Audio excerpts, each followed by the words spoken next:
Alhamdulillahirabbil alamin wa bihi nasta'in 'ala umuri dunya waddin. Wassalatu wassalamu 'ala sayyidina Muhammadin wa alihi wa sahbihi ajma'in.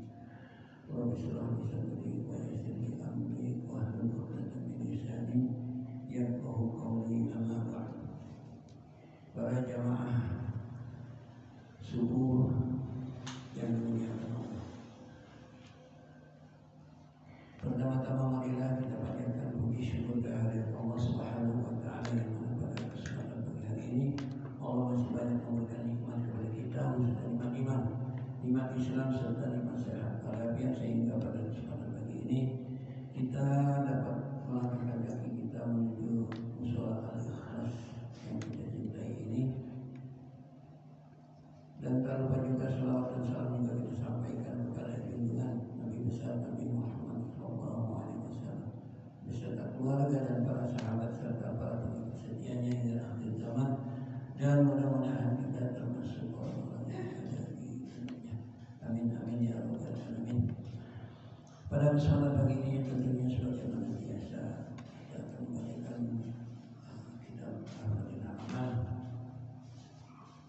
Sebelumnya kami utarakan pentingnya kita beriman kepada Allah Subhanahu wa taala, karena Allah yang menjadikan langit dan bumi ini beserta isinya.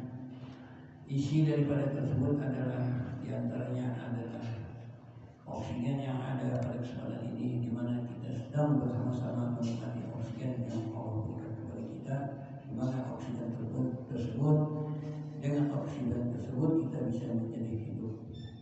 Kalau tidak ada oksigen, kita akan bermasalah.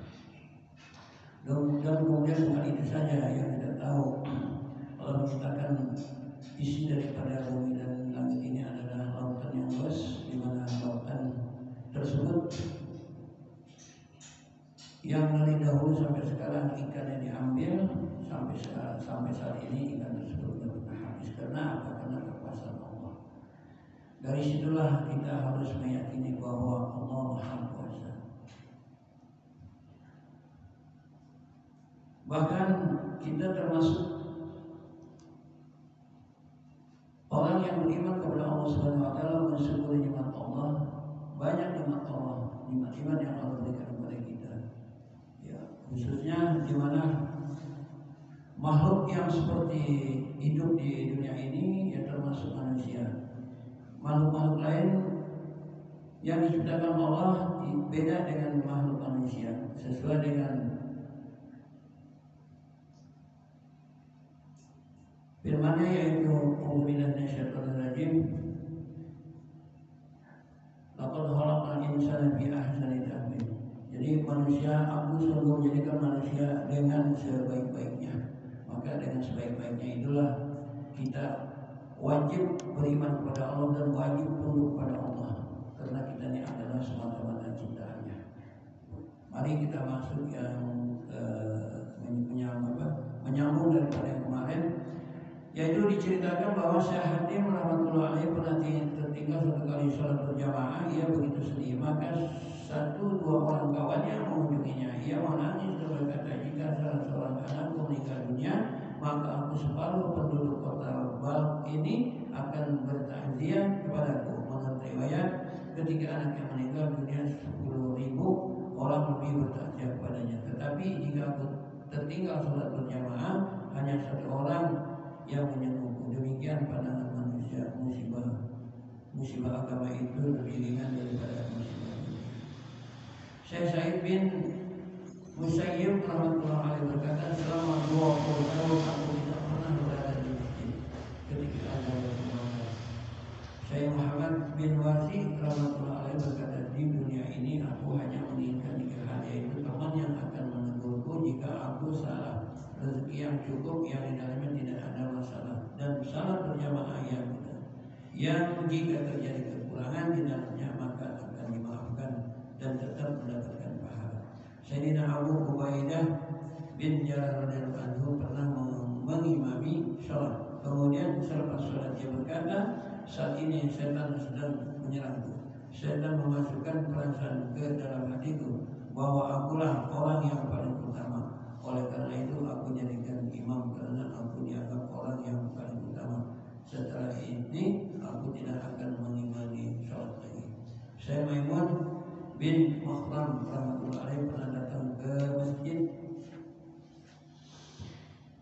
Inna lillahi wa inna ilaihi raji'un. Keutamaan salat berjamaah lebih aku cintai daripada menjadi raja di Irak. Diriwayatkan bahwa orang saleh terdahulu jika tertinggal takbiratul ula akan bergabung selama 3 hari. Mereka sangat bersedih. Jika tertinggal salat berjamaah, mereka menyesal selama 7 hari. Dari kitab Ulumuddin. Syekh Bakar bin Abdullah rahimahullah alaihi berkata, jika engkau ingin berbincang dengan Rabbmu tanpa perantara, kapan saja dapat engkau lakukan. Seseorang bertanya bagaimana cara ia menjawab, kerjakan wudu dengan sempurna kemudian salatkan. Sayyidatina Aisyah radhiyallahu anha bercerita, baginda Rasulullah SAW biasa berbincang dengan kami, tetapi jika tiba waktu salat beliau pergi seolah tidak mengenal kami. Beliau benar-benar akan menyibukkan dirinya dengan Allah Subhanahu wa taala.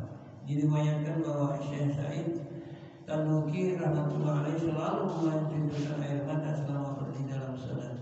Syekh Kalab bin Ayyub rahmatullah alaihi pernah ditanya seseorang apakah karena tidak mengganggumu dalam salat, jawabnya aku tidak mau hal itu menjadi kebiasaanku yang akan mendatangkan kekurangan dalam salatku. Seorang penjahat akan berusaha untuk tabah dalam menghadapi cambukan aparat agar ia dapat membanggakan dirinya bahwa ia seorang yang tabah. Sekarang aku berdiri di hadapan Allah Subhanahu wa taala, apakah karena hanya saya berlalat aku terus bergerak-gerak. Tertulis dalam kitab Bahjatun Nufus bahwa ada seorang sahabat yang salat malam. Tak lama kemudian datanglah seorang pencuri itu melepas tali kudanya dan membawanya pergi. Sahabat itu melihat pencuri tersebut, namun dia tidak membatalkan salatnya. Keesokan harinya orang-orang menegurnya, mengapa engkau tidak menangkap pencuri itu?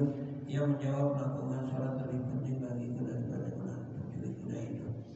Ada sebuah kisah masyhur mengenai Sayyidina Ali radhiyallahu anhu. Dalam setiap peperangan, jika dia terkena anak panah tersebut dikeluarkan saat dia sedang sholat. Diceritakan suatu ketika dia terkena anak panah yang menancap di pahanya. Orang-orang berusaha mencabutnya, namun sangat sulit dicabut karena pun bermusyawarah kemudian memutuskan akan mencabut anak panah itu saat dia langsung sedang sholat.